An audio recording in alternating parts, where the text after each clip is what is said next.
नमस्कार दोस्तों, कैसे हो आप सब लोग। और आज की क्लास में हम बात कर लेते हैं। हमारा जो प्रीवियस क्लास थी उसमें टॉपिक चल रहा था सक्रिय प्रतिरक्षा तंत्र। और सक्रिय प्रतिरक्षा तंत्र में हमने कुछ बात की थी। सक्रिय प्रतिरक्षा तंत्र के जो प्राइमरी जो क्या पढ़े थे हमने, कुछ प्राइमरी लसिकाभंग और फिर सेकेंडरी जो लिम्फोइड्स जो अंग ऑर्गन्स होते हैं वो पढ़ लिए थे। इसके अलावा कुछ माल्ट वगैरह के बारे में हमने बात की थी लास्ट क्लास में। उसी में हम बात कर लेते हैं आज लिम्फोसाइट्स के आधार पर। सक्रिय प्रतिरक्षा तंत्र दो प्रकार का होता है। देखो, लिम्फोसाइट जो होते हैं उसके आधार पर सक्रिय प्रतिरक्षा तंत्र कितने प्रकार का होता है? दो प्रकार का होता है। एक तो होता है CMIS और एक होता है AMIS।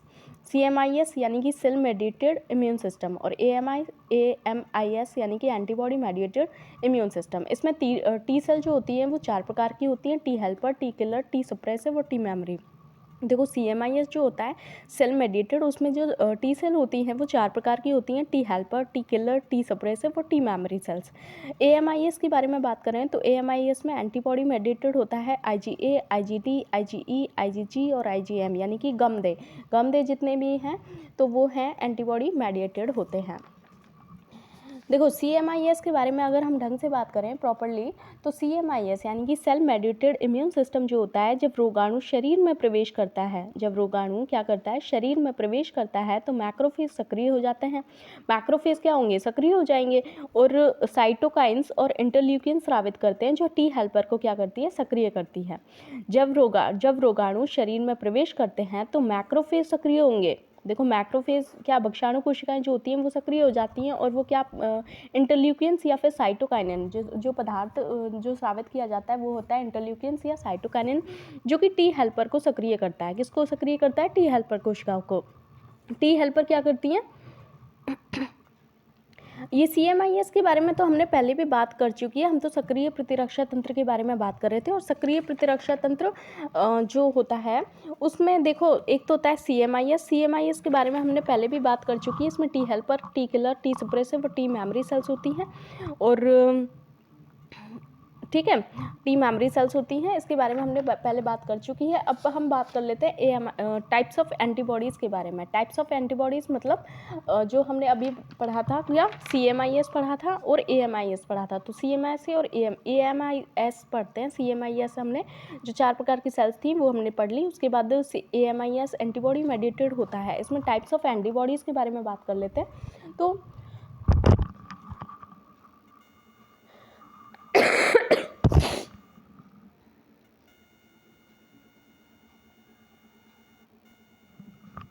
सुरक्षा की तृतीय पंक्ति उपार्जित प्रतिरक्षा होती है। अब बात कर लेते हैं हम टीके के बारे में। तो टीका जो वैक्सीन होता है, वैक्सीन एक प्रकार के अक्रिय रोग कारक होते हैं। वैक्सीन जो होते हैं एक प्रकार के अक्रिय रोग कारक होते हैं, अक्रिय होते हैं यानी कि अक्रिय होते हैं, यानी कि ये एक प्रकार के रोग कारक होते हैं। पहली बात तो कैसे रोग कारक होते हैं? अक्रिय रोग कारक होते हैं, पहले भी बात कर चुके हैं। रोग कारक के एंटीजन होते हैं जिसको किसी व्यक्ति की शरीर में प्रवेश कराने पर उस व्यक्ति के प्रति प्रतिरोधकता उत्पन्न की जाती है। उस रोग के प्रति, ठीक है, उस रोग के प्रति क्या की जाती है? प्रतिरोधकता जो होती है वो उत्पन्न की जाती है। तो ये वैक्सीन जो होते हैं एक अक्रिय रोग कारक ही होते हैं उस रोग के प्रति, ठीक है। ये सिद्धांत किस पे करता है? प्रतिरक्षा तंत्र की स्मृति कोशिकाओं पर, जो मेमोरी सेल्स होती हैं उसके आधार पर ये अपना काम करता है टीका। पहले भी बात कर चुके हैं। फर्स्ट जनरेशन जो वैक्सीन है संपूर्ण रोगाणु को ही अक्रिय अवस्था में शरीर में प्रवेश कराया जाता है, परंतु इसके कई साइड इफेक्ट्स होते हैं। देखो, इसमें क्या होता है, जो अक्रिय अवस्था में ही संपूर्ण जो रोगाणु होता है, फर्स्ट जनरेशन जो वैक्सीन होते हैं उसमें क्या होता है कि जो संपूर्ण रोगाणु होता है, पूरा कंप्लीट जो रोगाणु होता है उसको अक्रिय अवस्था में ही शरीर में प्रवेश करवाया जाता है, ठीक है। परंतु इसके कई साइड इफेक्ट्स भी होते हैं फर्स्ट जनरेशन वैक्सीन की। तो जैसे कि OPV, BCG, small pox, killed में जैसे टाइफॉइड, पोलियो, कोलेरा, रेबीज और प्ले, ये सब का आते हैं फर्स्ट जनरेशन वैक्सीन में। कॉम्बिनेशन में DPT का टीका लगता है, ठीक है। ये सारे क्या है? फर्स्ट जनरेशन वैक्सीन है। दूसरी पीढ़ी के जो टीके हैं उसमें आता है, इसमें संपूर्ण रोगाणु के स्थान पर, उसमें तो क्या है, फर्स्ट जनरेशन में संपूर्ण रोगाणु के अक्रिय जो अक्रिय रोगाणु रोग कारक था उसको प्रविष्ट रोगाणु था उसको प्रविष्ट करवा रहे थे, लेकिन यहाँ पे संपूर्ण रोगाणु की बजाय हम सिर्फ रोग कारक के केवल एंटीजेनिक भाग को ही, कौन से भाग को, रोग कारक के केवल एंटीजेनिक भाग को ही जेनेटिक इंजीनियरिंग के द्वारा मल्टीप्लिकेशन कर टीके बनाए जाते हैं और इसके साइड इफेक्ट्स नहीं होते हैं। हेपेटाइटिस बी का टीका जैसे कि होता है, हेपेटाइटिस बी का टीका क्या है, सेकंड जनरेशन का टीका है। थर्ड पीढ़ी के जो टीके हैं जीन को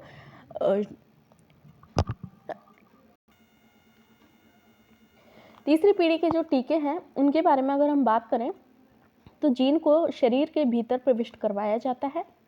जीन को क्या है, शरीर के भीतर प्रविष्ट करवा दिया जाता है। डीएनए वैक्सीन भी जिनको बोलते हैं। ल्यूकेमिया वायरस का जो वैक्सीन होता है वो ल्यूकेमिया वायरस का जो वैक्सीन है वो थर्ड पीढ़ी के टीके हैं। हेपेटाइटिस का सेकंड पीढ़ी का है।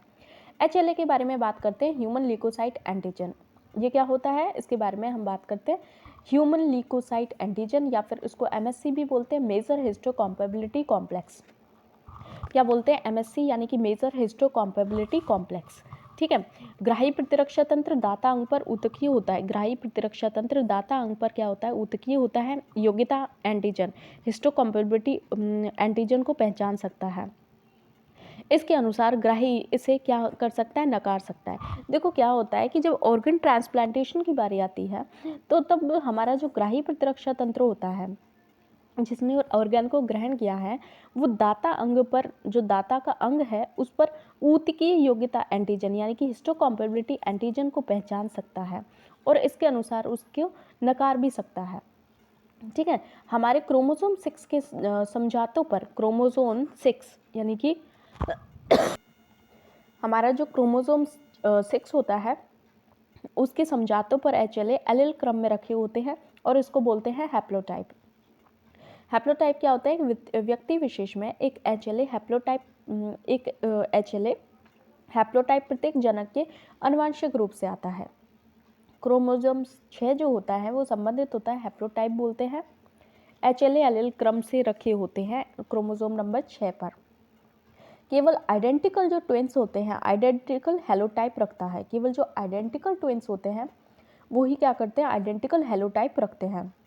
टिश्यू टाइपिंग के बारे में बात करें तो दाता और ग्राही के HLA प्रोटीन को मिलाने की जो प्रक्रिया होती है, दाता और ग्राही के जो HLA प्रोटीन होते हैं उसको मिलाने की जो प्रक्रिया होती है उसको बोलते हैं टिश्यू टाइपिंग। ये कब किया जाता है, ऑर्गन ट्रांसप्लांटेशन के दौरान, प्रत्यारोपण के दौरान। प्रत्यारोपण का क्रम देखते हैं तो आइडेंटिकल ट्विंस, फिर है सिबलिंग्स, उसके बाद आते हैं पेरेंट और उसके बाद अनरिलेटेड डोनर। सबसे पहले जो एक्सेप्टेंस होगी वो होगी आइडेंटिकल ट्विंस की, फिर होगी सिबलिंग्स की, पेरेंट की, फिर अनरिलेटेड डोनर की। अब हम बात कर लेते हैं प्रतिरक्षा तंत्र की व्याधियों के बारे में। जो डिसऑर्डर्स हैं इम्यून सिस्टम के वो कौन कौन से हैं। डिसऑर्डर्स में सबसे पहले आती है एलर्जी या अति संवेदनशीलता। एलर्जी बोलते हो या फिर अति संवेदनशीलता बोलते हो। कारक जो एलर्जी उत्पन्न करते हैं उनको बोलते हैं एलर्जेन। कारक जो एलर्जी उत्पन्न करते हैं उनको क्या बोलते हैं, एलर्जेन बोलते हैं। धूल, परागकण, भोज्य पदार्थ, दवाइयाँ, गर्मी, सर्दी, सूर्य की किरणें, कपड़ों के रंग, इनसे क्या होती है, एलर्जी उत्पन्न हो सकती है। इसके प्रति बनने वाली जो प्रतिरक्षा होती हैं वो होती हैं IgE।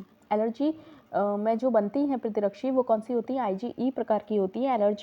एलर्जी अनुक्रियाओं के लक्षणों में छींकना, पनीली आंखें, बहती नाक, सांस लेने में कठिनाई, ये सारे लक्षण एलर्जी के हो सकते हैं। एलर्जी मास्ट सेल से हिस्टामिन और सेरोटोनिन, जो मास्ट कोशिकाएं होती हैं उससे हिस्टामिन और सेरोटोनिन जैसे रसायनों के निकलने के कारण होती है। किसकी, एलर्जी मास्ट सेल जो होती हैं उससे हिस्टामिन और सेरोटोनिन जैसे रसायनों के निकलने के कारण होती है।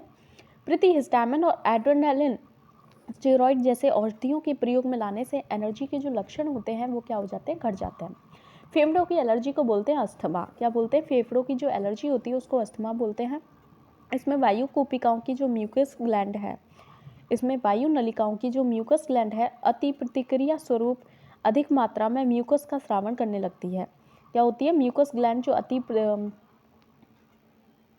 अति प्रतिक्रिया स्वरूप अधिक मात्रा में म्यूकस का स्रावण करने, जो म्यूकस ग्लैंड होती है वायु नलिकाओं की वो म्यूकस का स्रावण ज़्यादा करने लगती है, जिससे नलिकाओं की दीवार में क्या हो जाती है, सूजन आ जाती है।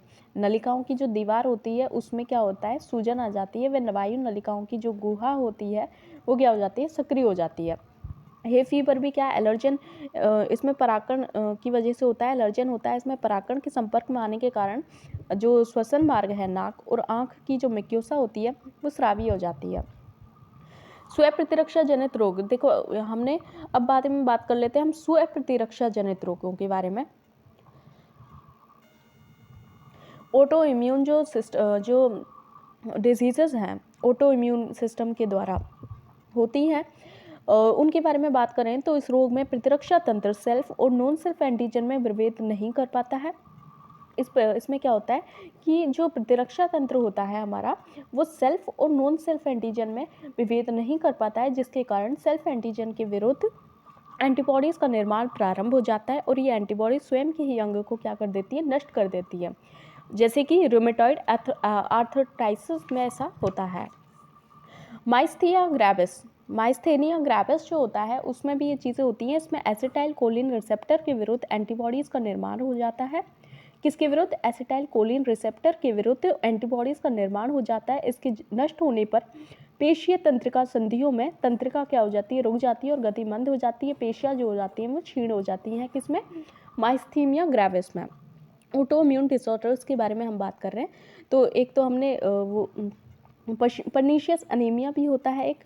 अमाशय से स्रावित जो कास्टल इंट्रांसिक फैक्टर होता है, अमाशय में एक चीज़ होती है कास्टल इंट्रांसिक फैक्टर, उससे स्रावित होता है कि विरुद्ध एंटीबॉडीज़ का निर्माण हो जाता है। अमाशय से स्रावित होता है कास्टल इंट्रांसिक फैक्टर, उसके विरुद्ध एंटीबॉडीज़ का निर्माण हो जाता है पर्नीशियस अनीमिया में, और जिससे क्या होता है विटामिन B12 का आंत्र में अवशोषण नहीं हो पाता है, और जिसके कारण अस्थि मज्जा में, किसमें, अस्थि मज्जा में रक्त का निर्माण नहीं हो पाता है, क्योंकि विटामिन B12 का अवशोषण नहीं हो पाता है आंत्र में, और जिसके कारण अस्थि मज्जा जो होती है, बोन मैरो जो होती है, उसमें क्या होता है, जो ब्लड का फॉर्मेशन नहीं हो पाता है, क्योंकि ब्लड फॉर्मेशन के लिए विटामिन B12 आवश्यक होता है। हशीमोटो डिजीज़, थायराइड ग्रंथि के विरुद्ध एंटीबॉडीज़ बन जाती है। हशीमोटो जो डिजीज़ होती है उसमें थायराइड ग्रंथि जो होती है उसके विरुद्ध एंटीबॉडीज़ बन जाती हैं। अब इम्यूनो डेफिशिएंसी डिसऑर्डर के बारे में बात करें तो एक तो होता है SCID, यानी कि severe combined immuno deficiency. Gene अल्पता अथवा जीन म्यूटेशन के कारण होता है। जीन अल्पता अथवा जीन म्यूटेशन के कारण होता है, जिसके कारण एंजाइम एडिनोसिन डीएमिनेज की कमी हो जाती है, जिससे रक्त में सक्रिय T और B लिम्फोसाइट्स क्या हो जाते हैं, कम हो जाते हैं। एड्स के बारे में बात करें तो एक्वायर्ड इम्यूनो डेफिशिएंसी सिंड्रोम है ये। एक्वायर्ड इम्यूनो डेफिशिएंसी सिंड्रोम ये भी क्या है, इम्यून डेफिशिएंसी डिसऑर्डर है, और HIV T हेल्पर सेल्स पर आक्रमण कर उनकी संख्या को बहुत ज़्यादा मात्रा में कम कर देती है, T हेल्पर को, ठीक है। और इसमें T जो पहले भी बात कर चुके हैं, इसमें क्या होता है, प्रतिरक्षी उपचारों के बारे में बात करें तो प्रतिरक्षी प्रेरक उपचार होते हैं, प्रतिरक्षी संदमक उपचार होते हैं। प्रेरक होते हैं और एक संदमक होते हैं। प्रेरक एंटीबॉडीज़ और इंटरफेरॉन देकर उसकी प्रतिरक्षा तंत्र को हम प्रेरित कर सकते हैं। क्या देकर के, एंटीबॉडीज़ और इंटरफेरॉन देकर के। इसके अलावा है स्टेरॉइड्स व क्लोरोस्पोरिन औषधि प्रयुक्त की जाती है, ये संदमक के रूप में है। स्टेरॉइड्स और साइक्लोस्पोरिन जो सेल डिवीजन या साइटोकाइनिन के निर्माण को अवरुद्ध कर देती है और ये संदमक की तरह बिहेव करती है। प्रतिरक्षी संदमक उपचार है। इसके बाद आता है LSD एक खतरनाक देखो क्या होता है। अब हम बात कर लेते हैं किसके बारे में, मानसिक स्वास्थ्य के बारे में, मेंटल हेल्थ के बारे में। देखो मानसिक स्वास्थ्य या मेंटल हेल्थ जो होता है, मानसिक बीमारियों के लक्षण होते हैं, जैसे अवसाद है, नींद का अभाव, अत्यधिक नींद आना, कंपल्सिव क्रियाएं, निराशा महसूस करना, आत्महत्या के बारे में गंभीर रूप से सोचना बिना किसी डर के, डायल्यूजन होता है, फॉल्स बिलीफ्स बनते हैं, स्वयं को नष्ट करने वाला व्यवहार जैसे जुआ वगैरह, ड्रग वगैरह लेते हैं। मानसिक प्रभाव के कारण मानसिक जो प्रभाव होता है उसके प्रकार हैं। टाइप्स ऑफ मेंटल डिसऑर्डर्स के बारे में बात करें तो एक तो होता है साइकोसिस। इसमें क्या होता है, व्यक्ति की मानसिक क्षमता व प्रभावी प्रतिक्रिया व्यक्ति की मानसिक क्षमता व प्रभावी प्रतिक्रिया दोनों व्यापक रूप से असंगतिक हो जाती हैं। मानसिक क्षमता और प्रभावी जो प्रतिक्रिया होती है वो असंगतिक हो जाती है, रोगी पागल हो जाता है, वास्तविकता से दूर रहता है साइकोसिस में। एक होता है न्यूरोसिस, पर्यावरण कारकों के द्वारा उत्पन्न होती है जिसमें व्यवहारिक प्रभाव आते हैं। मनोवैज्ञानिक प्रभाव के बारे में बात करें तो बीपीडी होता है borderline personality disorder. Borderline personality disorder भावनात्मक रूप से अस्थायी व्यक्तित्व प्रभाव है, भावनात्मक रूप से, जिसमें impulsivity, unpredictable moods, outburst of emotions, behavioural explosions, व्यक्ति बहुत ज़्यादा सक्रिय होता है बीपीडी में, बॉर्डरलाइन पर्सनैलिटी डिसऑर्डर में। औषधीय दुरुपयोग यानी कि ड्रग अब्यूज़ के बारे में बात करें तो एग्जाम्पल्स हैं जैसे कि ओपियोइड्स, कैनाबिनॉइड्स, कोका एल्कलॉइड्स। औषधीय दुरुपयोग ड्रग अब्यूज़ के बारे में बात करें तो ओपियोइड्स, कैनाबिनॉइड्स और कोका एल्कलॉइड्स। ओपियोइड्स अफीम, मॉर्फिन और हेरोइन होता है। ओपियोइड्स अफीम, मॉर्फिन और हेरोइन। स्मैक, स्मैक का को ही बोलते हैं हम हेरोइन, और इसका फॉर्मूला होता है डाई एसिटाइल मॉर्फिन। क्या होता है? डाई एसिटाइल मॉर्फिन होता है जो कि मॉर्फिन के एसिटिलीकरण से प्राप्त होता है। मॉर्फिन के ही एसिटिलीकरण से स्मैक या हेरोइन प्राप्त होता है, जो कि पुष्ट के पौधे, कौन सा पौधा है? पेपेवस सोमनीफेरम के लेटेक्स से निष्कर्षण द्वारा एक्सक्रीट किया जाता है।